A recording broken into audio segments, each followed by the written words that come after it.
Sweet Sachin. Good morning, Dadima. Hi, good morning, young boy. I hope you had a sweet night yesterday. Yeah. Arun, तुम Dubai में job करते हो? I have been there for few hours. Is it? Yeah. When I was coming from London, Rajshree के दादाजी London में charter accountant थे. Oh, really? Last time, that was in 1979. We flew via Dubai. मेरी बेटी सुमित्रा, मेरा मतलब तुम्हारी मदर इन लॉ, वो उस वक्त ब्रिटिश एजुकेटेड थी, प्राइमरी लेवल में.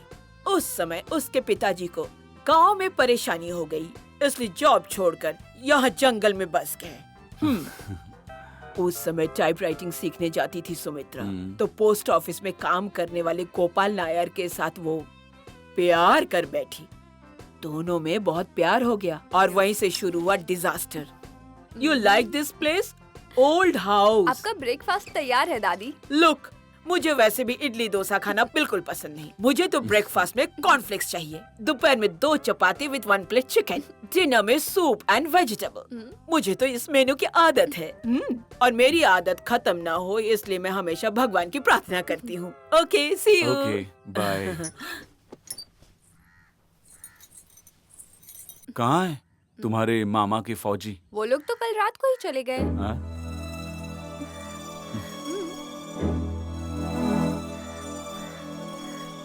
इतना ट्रेडिशनल और इतना बड़ा घर आपने गांव में कहीं नहीं देखा होगा ना?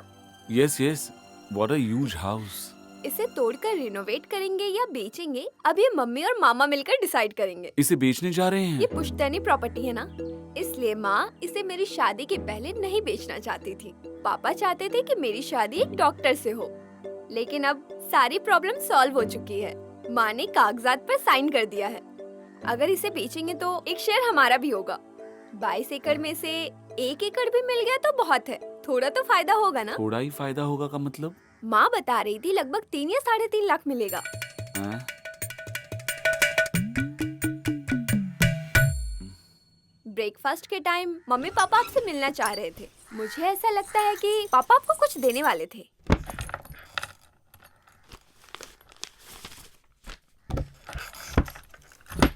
अरुण ने चाय पी क्या? हाँ जी. अरे जाकर उन्हें देखो, कोई दिक्कत तो नहीं है. खाना वाना दिया ना? हाँ हाँ जी, सब कुछ दिया है. कहाँ है वो लोग? वो लोग बाहर हैं. अच्छा, आइए ना. हाँ, ठीक है.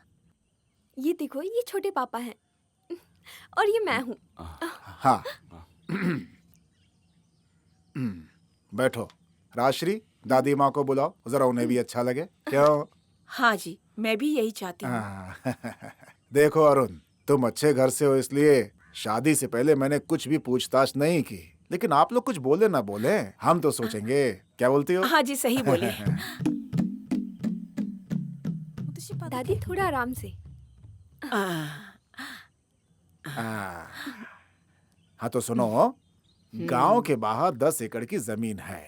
फिलहाल अभी उसका कोई दाम नहीं है, लेकिन फसल उगाने के लिए बिल्कुल सोना जमीन है वो मैंने राजश्री के नाम पे एग्रीमेंट बना रखा है. क्या बोलती हो? हाँ हाँ, बिल्कुल सही. सुन रही हो ना? हाँ, सुन रही हूँ. देख लिया ना? और धनलक्ष्मी बैंक में एक FD भी है और साथ में 25,000 रुपए कैश भी है. और वो जो बाहर गाड़ी खड़ी है ना, वो मैं तुम्हारे नाम कर देता हूँ. उस जमाने में जब मैंने ये गाड़ी खरीदी थी ना, बहुत महंगी थी ये.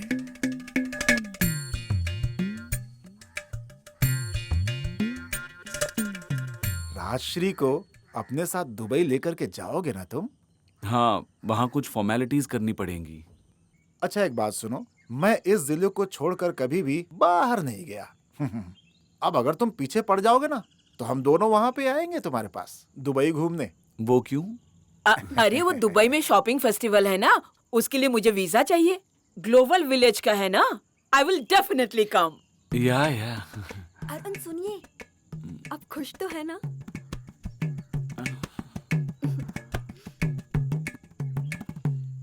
राजश्री, यहाँ आओ, अपना तोहफा स्वीकार करो. बहुत बड़े डॉक्टर हैं, बहुत काम होगा इनको. इनको रोकना ठीक नहीं है. ठीक है, आजा.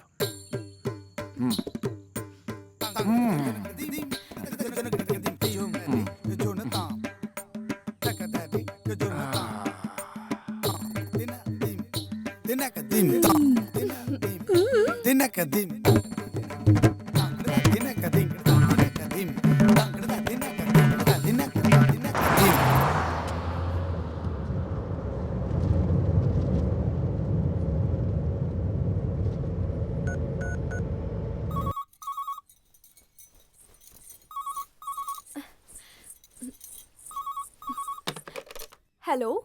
हेलो। हाँ, आप पहुंच गए क्या?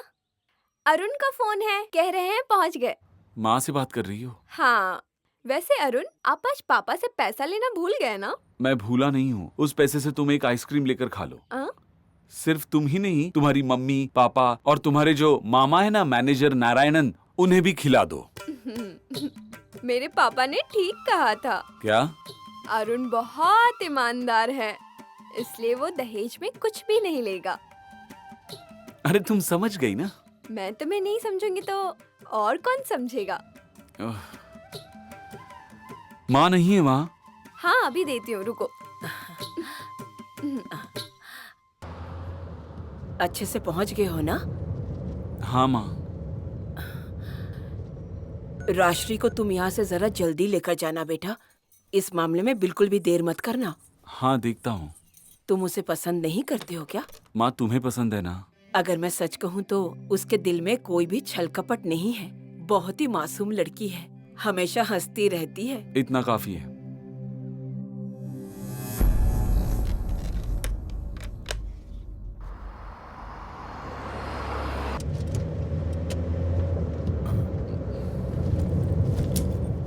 Hey, please stop here.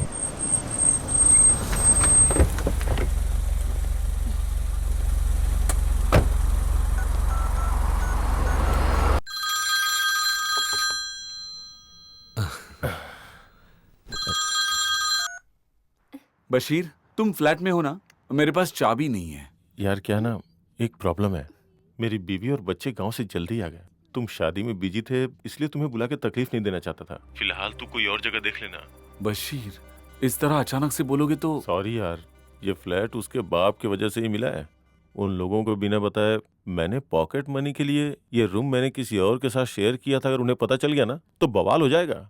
तू एक काम करना, बचा हुआ किराया मत दे। तेरा सारा सामान मैंने पैक करके रख दिया है। तू नीचे ही रुक, मैं उसे लेकर के आता हूँ।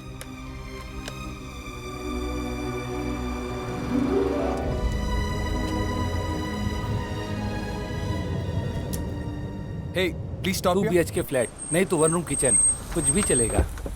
एक 2 बेडरूम खाली है, लेकिन 90,000 दिरहम स्पेयर रेंट, सिंगल 70,000 दिरहम। भाई पैसा थोड़ा कम कीजिए ना। एक फ्लैट है, लेकिन उसमें थोड़ा साफ सफाई करनी पड़ेगी। ठीक है भाई, कोई बात नहीं, हम कर लेंगे। इसका रेंट कितना है? वो 45,000 दिरहम में हो जाएगा। 2 चेक ऑफ 15,000। ओके। 2,000 दिरहम कमीशन, 2,000 दिरहम सिक्योरिटी। हाँ। बट द फर्स्ट 19,000 दिरहम कैश में पे करना होगा। ओके, मैं कैश लेकर आता हूँ, बाद में डॉक्यूमेंट्स देना।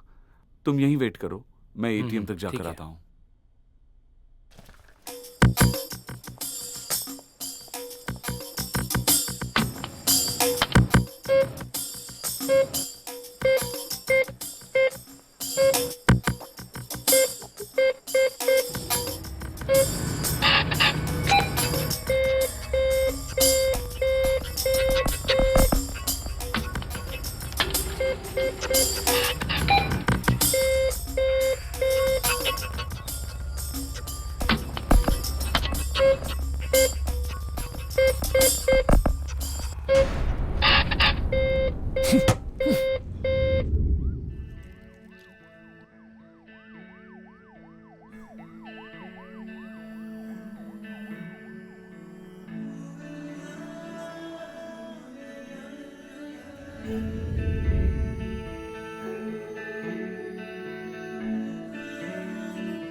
हाँ अरुण, हाय। आ जाओ। डॉक्टर दीदी हैं?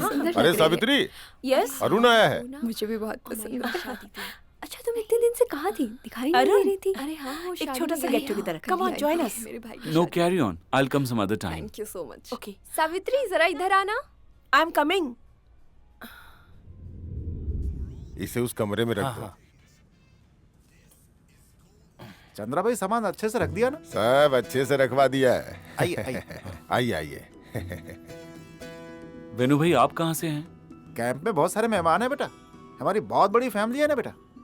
जब तक फ्लैट नहीं मिलता है तब तक यहीं पे एडजस्ट कर लो तुम। यहाँ सामान रखने का बहुत प्रॉब्लम है। लेबर कैंप का नाम सुनते ही मुझे अंदाजा आ गया यहाँ बहुत तकलीफ होगी। अरे वो तो दिल की बीमारी वाली ऐसी बातें करके डरा देते हैं। तुम ज्यादा थक गए होगे, आराम से सो जाओ। हैं? वैसे हम लोग खुद ही सोच रहे थे कि अपने बारे में सब कुछ डॉक्टर को बता दी जाए। जो भी होगा कल देख लेंगे, अभी ओह। आराम कीजिए। Good night. Okay good night. Okay, bye. हाँ ठीक है। हाँ।